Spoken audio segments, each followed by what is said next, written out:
कृष्ण भगवान ने इतना शादी क्यों किया हुआ है? हाँ हाँ। रहे हैं, औरतों के हुकूक के खिलाफ है। जी, इस्लाम छोड़ने के बाद मेरे अरे लिए भाई, हुज्जत आप जो है अगर वो देश हिंदू का के लिए आप बोल रहे कॉन्स्टिट्यूशन हैं कि है। बुरा नहीं है तो फिर भाई मुसलमान की मैं अस्सलामुअलैकुम दोस्तों हिंदुओं का तो कहना यही है कि उनके जो भगवान कृष्णा जी है वो अलग अलग सिचुएशन में पढ़कर ही 16,108 शादी किए थे। लेकिन आज की इस वीडियो के जरिए तो यार मुझे कुछ और ही मालूम चला, जिसमें ये हिंदू के गुरु अनिरुद्ध आचार्य जी कह रहे हैं कि उनके भगवान 16,108 शादी इसीलिए किए थे ताकि उनकी सभी के सभी पत्नियों को उनके मूल धर्म ग्रंथ वेद और उपनिषद की श्लोक बना सके। जी हाँ दोस्तों, इसकी मतलब दोस्तों कृष्णा भगवान की 16,108 पत्नियों को इनके मूल धर्म ग्रंथ वेद और उपनिषद की श्लोक बना दिया गया है, जो हम आगे से वीडियो क्लिप में जान पाएंगे। तो चलिए पहले हम इस वीडियो क्लिप को देख लेते हैं और साथ ही साथ इसके ऊपर हम एक्स मुस्लिम समीर के साथ जाहिद पटेल साहब और सरफराज साहब की एक शॉर्ट डिबेट भी देख लेते हैं इसी टॉपिक के ऊपर। तो चलिए इसे देख लेते हैं बिना टाइम ज़ाया करते हुए। पॉइंट के ऊपर आता हूँ। मैं पर्सनल तौर पर अपने ये समझता हूँ कि एक से ज़ायद शादी करना जो है वो औरत के हुकूक के खिलाफ है। अगर आज इस पर वजाहत चाहेंगे तो मैं कर दूंगा। जी, एक से ज्यादा शादी की बात आप बता रहे हैं, औरतों के हुकूक के खिलाफ है। जी, ओके बताइए। वो इस वजह से खिलाफ है क्योंकि अभी मैंने हजरत की बात सुनी सरफराज साहब की। वो ये कह रहे थे कि अगर ये उस नौयत के एतबार से है एक से ज़्यादा शादी, जबकि आप उसकी इस्तेदाद रखते हो, हिम्मत रखते हो कि एक से ज़्यादा बीवियों को आप रख सकें, उनका खर्च उठा सकें, उनकी ज़रूरियात को पूरा कर सकें। लेकिन आमतौर पर बात ये है कि एक वुमन की जो ज़रूरियात हैं, उनको पूरा कर देने भर से जो है वो पूरा कर देना भर काफ़ी नहीं है।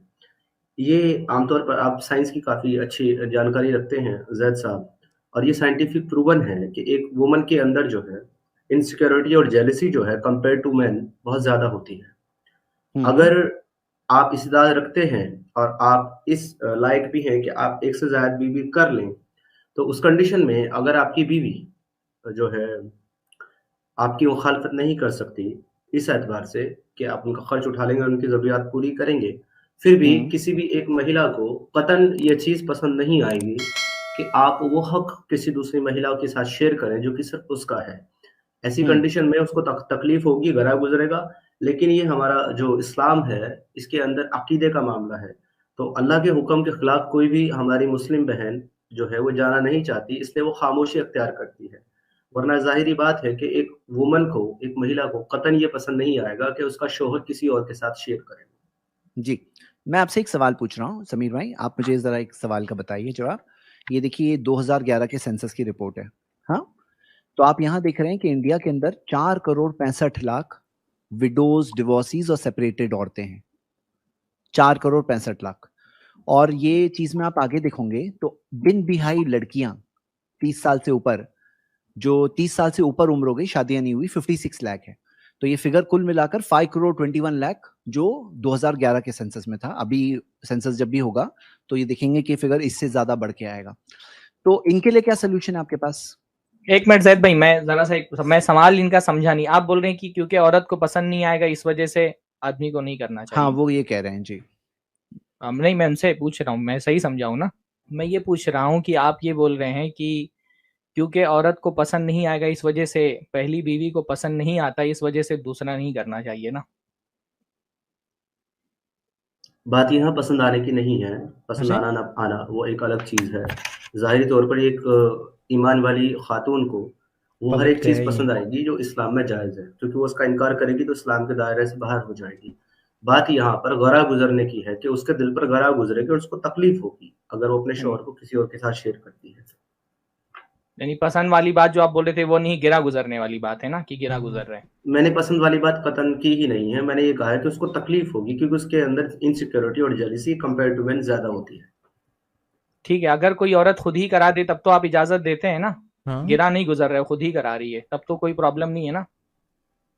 इसके जवाब में मैं थोड़ा-सा एक पॉइंट रख कर के आपको जवाब दूँ तो चलेगा आपको?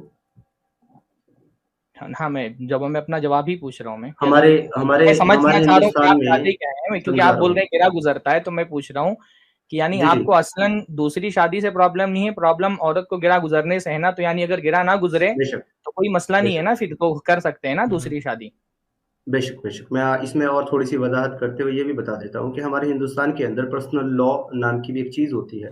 फिर से लो। उसके अंदर एक मुस्लिम जो है वो एक बीवी के होते हुए भी दूसरी, तीसरी और चौथी शादी कर सकता है, इसकी इजाजत कानूनी रूप से मौजूद है। लेकिन हिंदू मैरिज एक्ट जो है उसके अंदर कानूनन ये रिवाज है कि एक मर्द जो है वो दूसरी बीवी के होते हुए दूसरी शादी, पहली बीवी के होते हुए दूसरी शादी नहीं कर सकता।